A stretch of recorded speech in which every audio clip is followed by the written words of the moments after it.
오랜만이죠. 그러니까 이게 긴 시간인가요? 짧은 시간인가요? 주일날 예배 드리게 되면 이제 당연히 저는 이제 우리 화평교회 생각하죠. 그러면서 위인교회 예배 상황도 보고 그러면서 특별히 말씀 전하는 사역은 제가 이번에 잃지 않았습니다. 양복을 아예 안 가지고 구두도 안 가지고 갔어요. 그래서 이제 자꾸 가면은 설교를 시키려고 그러고 그렇게 됩니다. 그래서 운동화 신고 청바지 입고 설교하랴. 그러니까 그건 아니지 않느냐. 당연히 이제 예배를 인도하거나 말씀 전한 자가 아니고 함께 앉아 예배하는 자로서 그간의 예배를 드리면서 이것저것 많은 생각을 하게 됐습니다. 그 교회 여러분들의 기도로 무사히 그리고 예정했던 모든 여정들을 기대했던 것보다 훨씬 알차게 그리고 다녀올 수가 있었습니다. 여러 가지 일들이 있었지만 특별히 이제 뉴욕과 뉴저지 근처에 살고 있는 우리 교우들이 있잖아요. 특별히 이제 청년들이 있고 그래서 혼인하여 생활하고 있는 귀한 교우들이 있는데 우리 허천 장로님 이제 둘째 아들이죠. 허석 형제가 그곳에서 김현지 자매 혼인하여 아름답게 둥지 틀고 열심히 살고 있고요. 그래서 이제 또 이제 거기 뉴욕이고 뉴저지 이제 우리 김신복 권사님 미조 공미조 출산 때문에 가서 돌보고 있는데 김신복 권사님도 뵙고 미조와 용준 형제 부부도 보고 그 아이 다민 현민도 다 보고 축복기도 했습니다. 우리 최영구 장로님의 손주 되고 최태함 지수 아들 되는 우리 정우도 만날 수가 있었고요. 그 외 청년들 몇 사람 만났고 뉴욕에서 필라델피아까지 약 한 3시간 떨어지는데 그 자리를 또 사무에서 찾아온 우리 형제 그 가정도 만날 수가 있었습니다. 다 만나서 교회 소식 전하고 하나님께 은혜에 감사하며 지금까지 인도하신 것 앞전에다 큰 은혜가 앞으로 계속 인도하시길 바라면서 함께 기도하는 시간을 가져서 참 기뻤습니다. 여러 가지 여정들이 있었지만 그 가운데 가장 크게 마음에 와닿는 것은 세월이 많이 가서 늙었구나 이런 생각을 했어요. 이게 죄송스러운 얘기인데 이전에 미국에 공부하러 갔을 때는 젊어서 갔었고 지금 갔더니 늙어서 갔더라고요. 그래서 그 사이 세월의 흘러간과 한 세대의 변화도 생각하고 여러 가지 생각을 많이 하고 좋은 시간을 보냈습니다. 그동안 안전하게 다녀올 수 있도록 기도해 주시고 또 하신 여러 교우 여러분께 감사 인사를 올립니다. 잠깐 기도하겠습니다. 하나님의 은혜로 주의 백성 되어 예배로 저희가 회집하게 하심을 감사합니다. 예배 중에 들리는 주의 복음의 말씀이 심령에 닿게 하시고 그로 인하여 합당한 찬미와 영광을 돌리며 우리가 주의 백성이요 세상에 속한 자가 아님을 깨닫는 큰 시간 되도록 은혜를 베풀어 주시옵소서. 감사하고 예수님 이름으로 기도합니다. 아멘. 오늘 본문의 설교는 요점은 이거 한 가지입니다. 예수님의 십자가로 용서받는다는 그 의대를 깨닫고 예수님의 부활로 말미암아 영원한 생명을 우리가 받아 누린다는 사실을 마음속 깊이 깨달아서 그것 때문에 감사하고 그것 때문에 인생에 어떤 곡절이 있다 할지라도 감당할 수 있는 사람, 그 사람이야말로 가장 큰 복을 받는 사람이다. 이 사실에 대한 선언을 예수님께서 하셨는데 과연 그렇습니다 라고 동의하고 아멘을 받는데 오늘 설교에 요지가 있고 본문에 교훈이 있습니다. 예수님이 이 사실을 풀어 가르치시면서 그 유명한 비유를 말씀하신 것이죠. 씨 뿌리는 비유입니다. 4가지 땅의 종류가 나옵니다. 각각의 씨가 뿌려졌는데 결과가 서로 달랐다. 첫 번째는 어떤 땅입니까? 그것은 주님이 길가에 떨어졌다. 씨를 길가에 뿌렸다. 길가에 떨어진 씨가 결실을 맺겠습니까? 당연히 못하죠.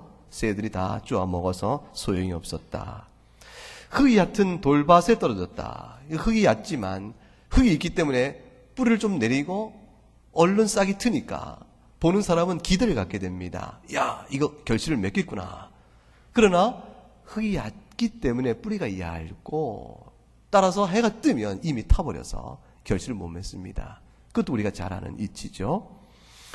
세 번째로 가시떨기에 떨어지면 어떨꼬? 근데 가시가 그 싹이 날 때 계속 짓눌러버리고 해를 가리우니까 해를 못 받으니 자랄 수가 없는 것이요. 가시에 찔려서 성장을 제대로 못합니다. 결국 결실을 못한다. 오직 결실을 맺는 것은 좋은 땅에서 좋은 해를 받고 비를 적절히 받으며 그렇게 된 거야. 결실을 맺느니 그것이 바로 100배요 60배 30배의 열매를 맺는 것이니라. 주님이 그렇게 말씀을 쭉 열어 가셨습니다. 이건 참으로 이치가 너무 쉬운 일이죠. 사실 너무 당연한 일이요. 일상 가운데 우리가 관찰하는 거기 때문에 그 자체는 어려운 것이 아닙니다. 그런데 그 자체를 통해서 무엇을 말씀하려고 하시는 것일까 생각할 때 어리둥절하게 되어지는 것이죠. 아니, 농사법을 예수님이 우리에게 말씀하시려는 것인가? 무슨 교훈을 주시려고 이런 당연한 씨와 결실에 관한 말씀을 하실고 이렇게 질문을 가질 수가 있습니다. 그 제자들이 예수님께 물었습니다. 어찌하여 비유로 말씀하셨나이까? 그 도대체 무슨 뜻입니까? 라고 묻게 되어집니다. 어찌하여 비유로 말씀하시나이까? 이 비유는 비유 자체는 우리가 뻔히 아는 일이지만 이 비유를 통해 교훈하는 도대체 메시지가 뭡니까? 우리가 깨닫지 못하겠나이다 라고 물을 때에 주님이 주신 이 답변이 매우 의미심장합니다. 이것이 참으로 주의 깊게 들어야 될 내용입니다. 11절 12절의 말씀이죠. 천국의 비밀을 아는 것이 너에게는 허락되었으나 그들에게는 아니 되었나니 무릇 있는 자는 받아 넉넉하게 되되 없는 자는 그 있는 것도 빼앗기리라. 어째요 비유로 말씀하십니까? 라고 물을 때 주님의 답변은 아주 엄한 말씀이었어요. 내가 이 비유로 이 말하는 것은 사실 알아듣는 자와 알아듣지 못하는 자를 구분하기 위함이라. 알아듣는 자는 알아들음으로 인해서 더 복을 받아 넉넉하게 될 것이지만 알아듣지 못하는 자는 있는 것도 빼앗기게 하려고 그렇게 하는 것이니라. 이 말은 바로 이해되기 어려운 말입니다. 아니 주님, 복음을 우리에게 말씀하시려면 누구라도 알아듣게끔 쉽고 분명하게 말씀하셔야지. 어떤 이야기는 알아듣지 못하게 하셔서 아는 것도 빼앗고 어떤 이 얘기는 잘 알아들어 더욱더 풍성하게 한다면 이건 불공평한 일이요 불공정한 일이 아니겠습니까?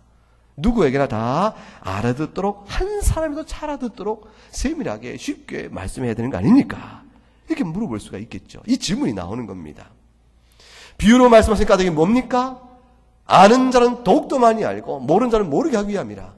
아니 그렇게 되면 비유로 말씀하신 복음의 참 뜻, 전달하여 모두가 깨닫도록 하시는 의미에 벗어나는 거 아닙니까? 이런 질문이 나오게 되는 거죠. 두 번째, 주님이 그 질문에 대하여 답을 이렇게 해주십니다. 13절 말씀입니다.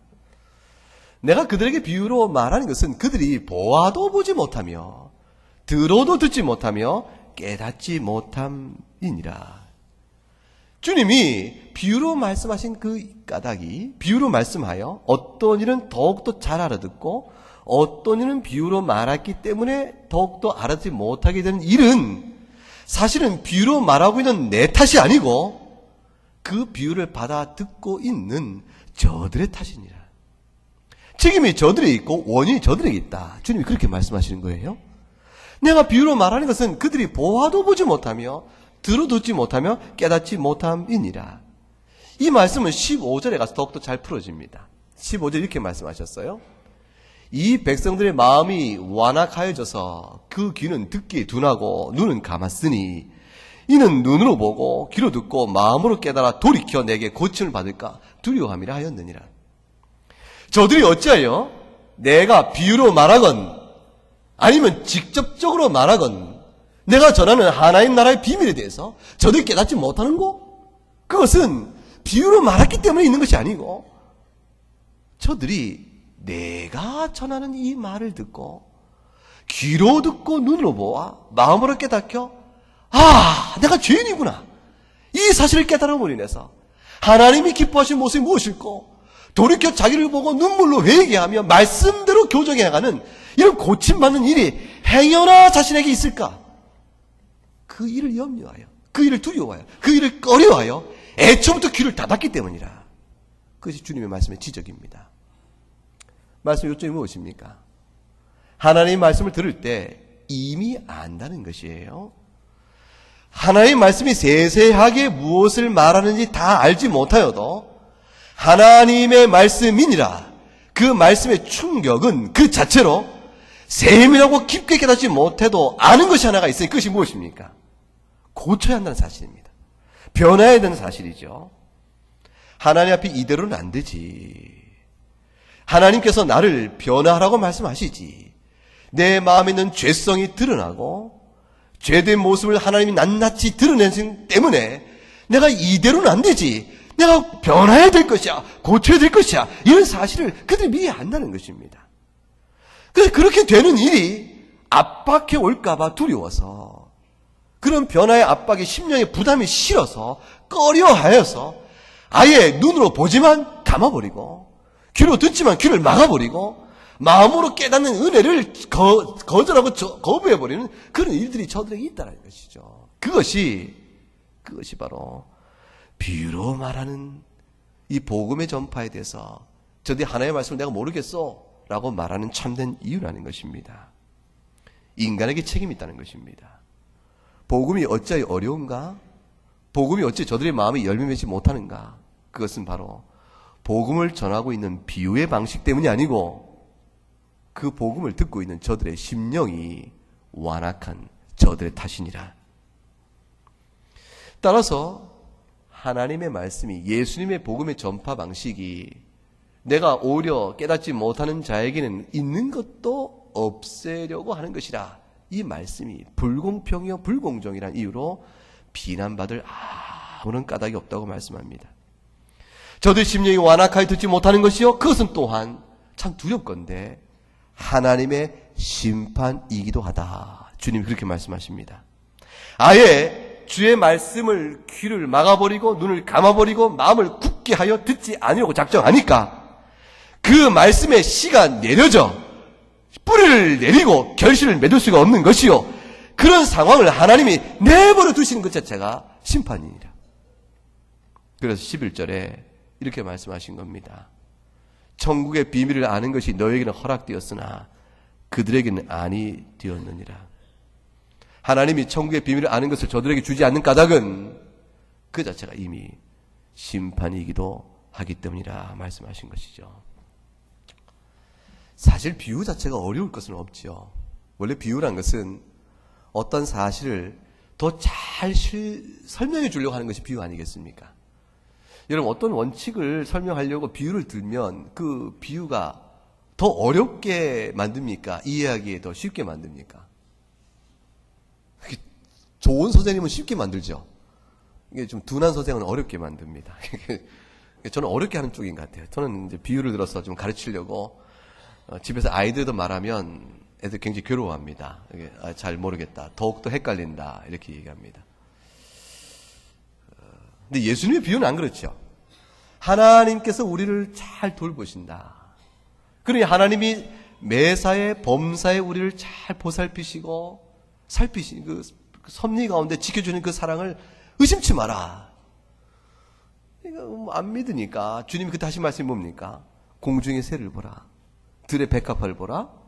하나님이 먹이시고 입히시지 않느냐. 너희는 그들보다 얼마나 귀하냐. 그러니까 하나님께서 얼마나 너희를 입히시고 보살피시겠느냐. 이렇게 얘기하십니다. 이해가 쉽죠? 이렇게 쉽게 주님 비유를 드시니까 예수님의 비유는 명료하지요. 사실 비유는 알아듣는 이에게는 그 뜻을 깨닫고 이치를 헤아린 데 있어서 그보다 더 좋은 것이 없을 만큼 강력한 의사 전달의 수단이 됩니다. 그러나 알아듣기를 거부하는 사람에게는 그 비유는 막연한 거예요. 구름이고 하늘의 구름이고 손 잡을 수가 없는 것이요. 또 모호한 말씀밖에 안 되는 것이죠. 요점은 그것입니다. 비유로 말씀하시건 직접적으로 말씀하시건 하나님의 말씀 그 자체가 어렵거나 불분명하게 깨닫지 못하는 법은 없다. 그것이 요점입니다. 이사야 45장 19절에 이렇게 말씀합니다. 나는 감춰진 곳과 캄캄한 땅에서 말하지 아니하였으며 야곱 자손에게 너희가 나를 혼돈 중에 찾으라고 이르지 아니하였노라. 이렇게 말씀합니다. 하나님께서 말씀하실 때 이스라엘 백성에 말하는 것이죠. 너희가 나를 찾고자 했을 때 내가 어두운 곳에 있거나 숨은 곳에 있기 때문에 너희가 알지 못하는 것이냐? 나를 찾지 못하는 것이냐?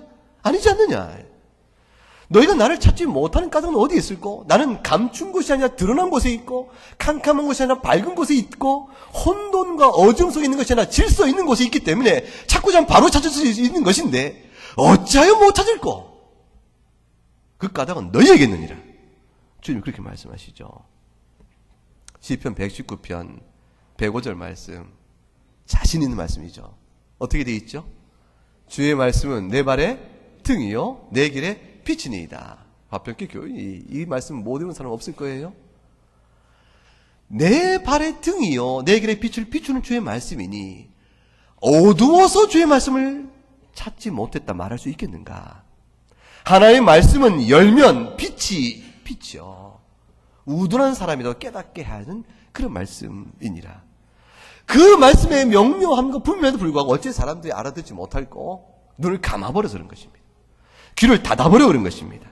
말씀이 하나의 말씀을 마음에 두기를 싫어하고 꺼려하기 때문에 그런 것입니다. 그래서 바울이 이렇게 얘기했죠. 고린도후서 4장입니다. 만일 우리의 복음이 다른 사람들에게 알려지지 않고 깨닫지 못하여 가리워 떨쳐보자. 그럼 누구에게 우리의 전한 복음이 가리워진 것일까? 그거는 망하는 자들이라 그 말이에요. 그들 중에는 세상의 신 우상 숭배의 귀신이 마음에 역사하니 마음이 혼미케 되어서 하나님 앞에 마음을 열고 나가지 아니함으로 인해서 그리스도의 영광의 복음의 광채가 얼마나 찬란한지, 얼마나 명료한지, 얼마나 분명한지 그 분명한 말씀이 그들의 심령에 전혀 비치지 못하는 기가 막힌 일들이 벌어지는 것이라. 사람들이 눈이 멀어 보지 못하는 것일 뿐 하나님의 말씀은 결코 모호한 것이 아니라. 그러니 그러한 사람들에게는 하나님의 말씀이 모국어가 아니요 외국어처럼 들린다는 것입니다. 미국에 갔더니 말이 달라요. 너무 당연한 얘기죠. 영어를 말하니까 알아듣기도 하고 못 알아듣기도 하고 그런 일들이 종종 있게 되지 않습니까? 속상한 일도 경험하고 바보가 되기도 하고 그렇습니다. 제가 잘못한 게 하나도 없는데 말 좀 더듬는다고 영어를 좀 못한다고 저에게 잘못했다고 막 뒤집어 씌우는 거예요. 속이 상하는 거죠. 이제 밤에 잠자러 갔는데 방을 줬는데 제가 예약한 방이 아닌 것 같아요. 그리고 이 방값이 제대로 됐는가, 예약한 대로 됐는가 싶어서 그 방값이 얼마냐 묻더니 말해줄 수 없다는 겁니다. 아니 그런 법이 어디 있느냐 그랬더니 당신이 예약한 방식은 방값을 말해주지 않게 되어 있는 방식이라는 거예요. 아니 도대체 말이 안 되는 거잖아요. 그래서 내가 호텔을 한 번 묵은 게 아니고 내가 숙소를 여러 번 거쳐와서 지금 당신이 몇주 어느 숙소도 그런 적이 없었다. 이거 당신네만 왜 그러냐 그랬더니 저를 그냥 굉장히 무시하면서 쳐다보는 겁니다. 그리고 딱 영어도 모르고 상황도 모르는 사람처럼 바보 취급하는 거죠. 다행히 이제 저희 식구들 아이들이 영어를 잘하니까 조목조목 따지기 시작하니까 나중에 그가 잘못했어요. 왜냐하면 김씨가 두 사람이 있었던 거예요. 그날 밤에 거기에. 근데 저 말고 다른 김씨가 먼저 방에 도착해. 저는 늦게 도착했는데 방에 들어갔는데 그 사람 예약 방식이 그래요. 그러니까 진짜 김씨가 누군지 제가 한 예약과 그 사람 예약이 서로 방식이 달랐는데 저는 호텔에서 계산하게 돼 있었고 인에서 호텔이 거기서 이제 숙소에서 계산하게 돼 있었고 그 사람은 예약처에서 하게 돼 있는 방식이었어요. 그러니까 서로 다른 사람인데 자기들이 사람임을 확인하지 않고 집어넣어놓고 제가 그랬다고 막 한 겁니다. 요점은 이겁니다. 억울했던 겁니다. 속이 상하고.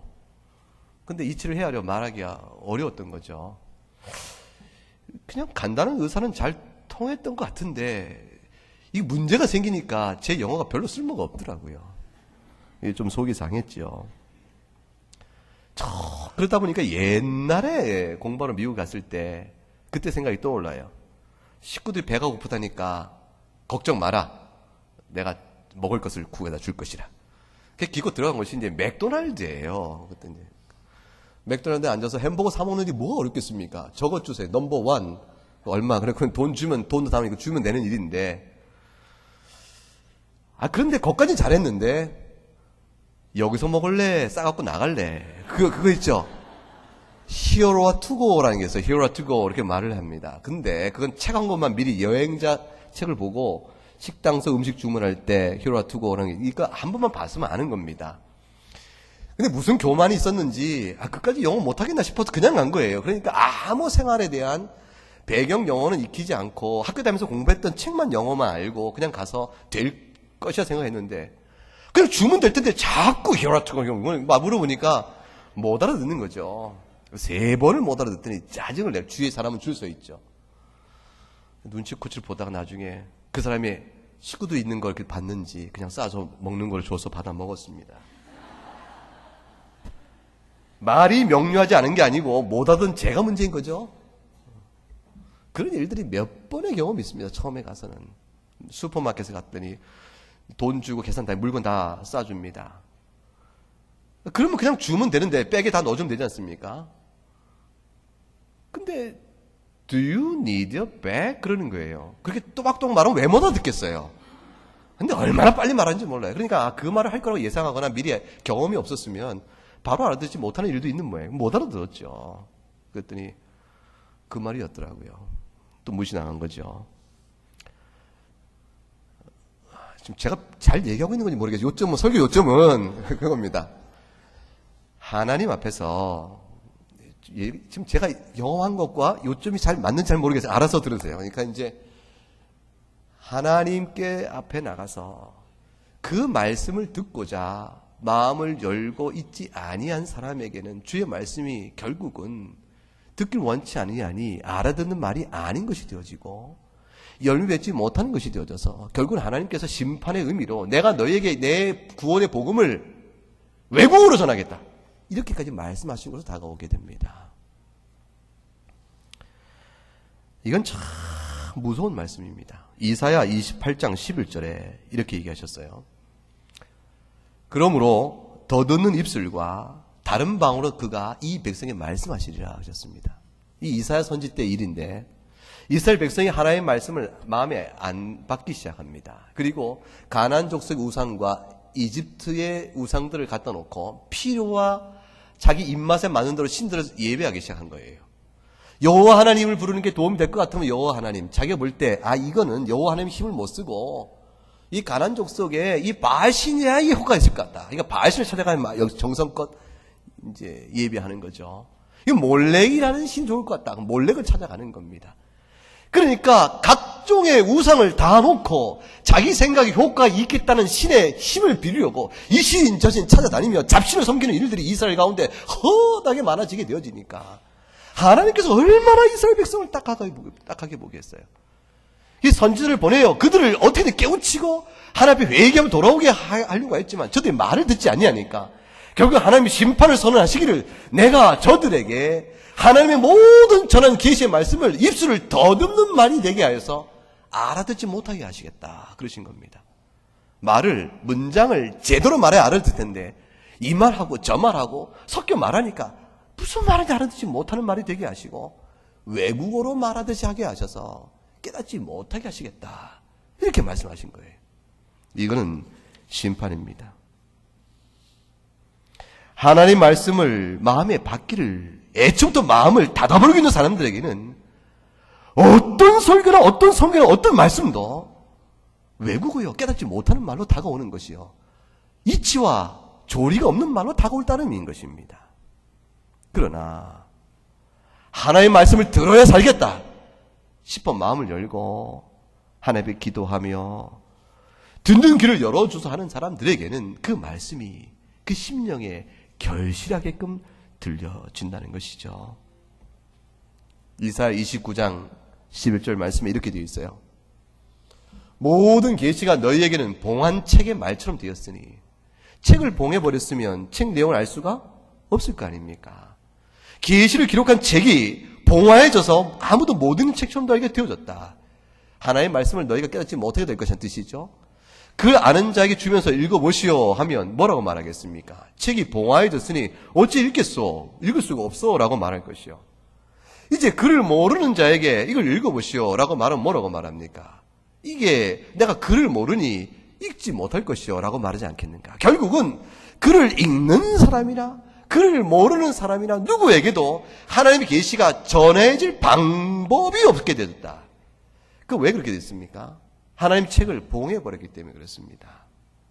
하나님이 구원의 말씀을 열어줄 생각을 갖고 계시지 않으신 거죠. 하나님 왜 그의 백성에게 천국 복음을 열어 깨닫도록 그의 말씀을 비춰주지 아니하셨을까요? 말씀이 명료하지 않아서 그런 것일까요? 하나님이 그럴 의지가 없어 그런 것일까요? 그것이 아니고 바로 그 다음에 이사야 29장 13절에 그 이유가 나옵니다. 한번 읽어보십시다. 주께서 이르시되 이 백성이 입으로는 나를 가까이하며 입술로는 나를 공경하나 그들의 마음은 내게서 멀리 떠났나니 그들이 나를 경외함은 사람의 계명으로 가르침을 받았을 뿐이라. 그것은 딱 한 가지 때문입니다. 하나님을 섬긴다고 하지만 입술로만 할 뿐 마음으로는 하나님 앞에 나올 진심이 없는 자기 때문에 몸은 와 있으나 마음이 이곳에 없으니 주의 말씀을 들을 방법이 없는 것이라. 그러니 자기 식대로 하나님을 예배하는 거예요. 사람의 계명으로 가르침을 받는 것은 자기 소견대로 하나님을 이만하면 된 거 아니냐, 이러면 하나님을 잘 예배한 거 아니냐, 이렇게 자신의 입장을 변명의 입은 많지만, 변명의 말은 늘어놓지만 정작 하나님의 말씀대로 예배하는 방식과 주의 말씀 믿음의 방식이 뭔지, 신앙의 도리가 뭔지는 전혀 배우질 않았다. 그러니 하나님이 전하는 모든 말씀이 저들에게는 외국어 같고 알아듣지 못하는 말이 되었을 뿐이라. 복음이 명료하지 않기 때문이 아니고 듣는 자에게 책임이 있는 것이라. 그 완악한 심령의 책임을 하나님이 그대로 물으시기를 그대로 못 알아듣게 내버려 두시는 것 자체가 심판이니라. 주님이 그렇게 말씀하신 거죠. 사도 바울이 고린도후서 2장에서 이와 같은 상황을 이렇게 설명합니다. 우리는 구원받는 자들에게나 망하는 자들에게나 하나님 앞에서는 뭐라고 되어 있습니까? 그리스도의 향기입니다. 그런데 어떤 이에게는 하나님의 복음을 전한 그 사도의 설교가 향기가 아니라 사망에 이르는 썩은 진동하는 냄새가 되어버립니다. 어떤 이에게는 이 복음이 사망으로부터 사망에 이르는 죽어가는 냄새요, 저주의 선언이 되어버립니다. 근데 또 다른 사람에게는 생명으로부터 생명에 이르는 향기가 되어버리니 누가 이 일을 감당할 것이냐. 똑같은 복음의 말씀이 어떤 자에게는 더 없는 영생의 향기요, 어떤 자에게는 썩어가는 저주의 냄새가 될 뿐이라. 무엇 때문입니까? 왜 같은 하나님의 말씀이 그렇게 차이가 날까요? 하나님의 말씀이 어둡고 불분명하기 때문이 아니고 명료한 주의 복음이 말씀을 받고 듣는 자의 심령의 밭이, 그 땅이 어떠냐에 따라서 달라지는 겁니다. 그 땅이 길가면, 그 땅이 흙이 얕은 그런 밭이면, 그 땅이 가시떨기 밭이면, 그 마음밭이 그러면 말씀의 씨앗이 떨어져 결실을 맺지 못하게 되는 것이죠. 마태복음 13장 16, 17절에 주님이 제자들을 돌아보시며 이렇게 말씀합니다. 그런데 너희는 얼마나 복된가. 너희 눈이 볼 것을 보니 얼마나 복되냐. 너희 귀는 그런데 들을 것을 들으니 얼마나 복이 되느냐. 내가 진실로 너에게 이르노니 많은 선지와 의인이 너희가 보고자 하는 것을, 너희가 보고 있는 것을 그것을 보고자 해도 보지 못했고 너희가 지금 듣고 있는 것을 듣고자 해도 듣지 못하였느니라. 여러분이 복이 있는 사람이라는 사실을 이 말씀을 통해 확인하시기 바랍니다. 우리가 오늘 예배로 모였습니다. 하나님의 말씀을 듣죠? 이 말씀을 듣고 여러분 심령에 내가 과연 죄인이요, 예수 그리스도 십자가 외에는 구원의 다른 길이 없구나, 그의 부활의 능력만이 나를 영원한 생명으로 인도하시는 유일한 은혜다, 이 사실을 깨닫고 그러므로 하나님 감사합니다. 내가 주의 말씀으로만 살아갑니다. 진리의 말씀 외엔 소망이 없으면 이 사실이 여러분 마음속에 깊이 새겨지고 감동이 되어지면 여러분은 주님이 말씀하신 대로 복을 받은 사람입니다. 복 받은 이유 두 가지를 설명하죠. 첫째, 하나는 뭡니까? 어떤 이들은 하나님을 마음에 두기를 싫어하고 하나님의 말씀을 듣기를 거부함으로 눈이 있어도 헛것이죠. 보지 못하고, 귀가 있어 소용이 없습니다. 듣지 못합니다. 따라서 하나님의 복음의 말씀을 깨닫지 못하니 비참한 비참한 자들이요. 근데 반해서 그 말씀을 깨닫는 주의 제자들은 얼마나 복된 자인가라는 사실을 아는 것이 한 가지고, 또 한 가지는 깨닫는 은혜가 얼마나 깊고 풍성한가를 생각할 때 오늘 여러분이 큰 복받은 자임을 생각할 필요가 있습니다. 이전에 많은 사람들, 모세도 우리만큼 알지 못했던 것이고, 사무엘도 신약 성경에 기록된 이 계시의 풍요함을 알지 못했던 것이요, 다니엘도 예레미야도 이사야도 에스겔도 몰랐던 것입니다. 세례 요한도 우리만큼 몰랐던 것이죠. 주님이 말씀합니다. 구약에 약속된 그 메시아가 너희 앞에 서 있느니라. 내가 하나님의 아들이요 너희를 위하여 왔다는 사실을 보고 듣고 깨닫는 자 그들에게 복이 있을진저. 이와 같은 사실은 이전에 있었던 그 많은 선지자 의인도 알고자 했으나 보지 못했던 바로 그것이니라. 그러므로 오늘 이 자리에 예배하는 자가 얼마나 큰 복된 자인가를 깊이 깨닫고 그로 인해 주를 찬송할 것을 주께서 요구하시고 명하시는 것이죠. 이래서 12절에 주님 하신 말씀에 참 뜻이 풀어집니다. 무엇이었습니까? 12절 말씀, 무릇 있는 자는 받아 넉넉하게 되되 없는 자는 그 있는 것도 빼앗기리라. 예수님이 불공평하거나 불공정하신 것이 아닙니다. 예수님이 하신 말씀은 결국은 은혜를 받아 누린 자가 얼마나 큰 은혜를 더욱더 받아 누릴 수 있겠는가를 말씀하고 있는 겁니다. 여러분 이 사실은 경험을 아시죠? 하나님께 더욱더 마음을 열고 나갔을 때 그 은혜 받아 누림이 얼마나 풍성했는가. 근데 어떤 일인지 자꾸 하나님께 나가기를 꺼려하고 뒷걸음질 치고 말씀도 멀리하고 찬송도 멀리하고 괜히 심통을 부려가면서 하나님께 저항했을 때 심령이 얼마나 핍절했는 걸 아시죠?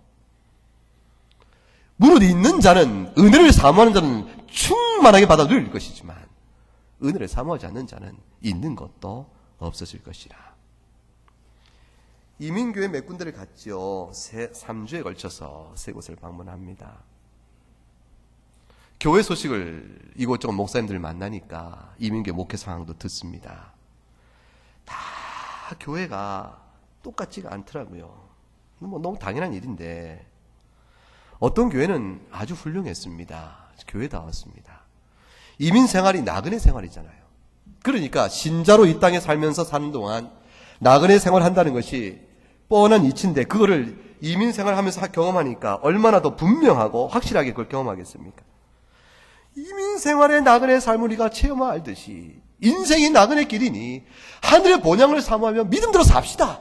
이 말대로 굳게 뭉쳐서 열심히 주를 잘 섬겨하는 교회도 있었고, 어떤 교회는 교회인지 한인회인지 애매한 교회들도 있었던 겁니다.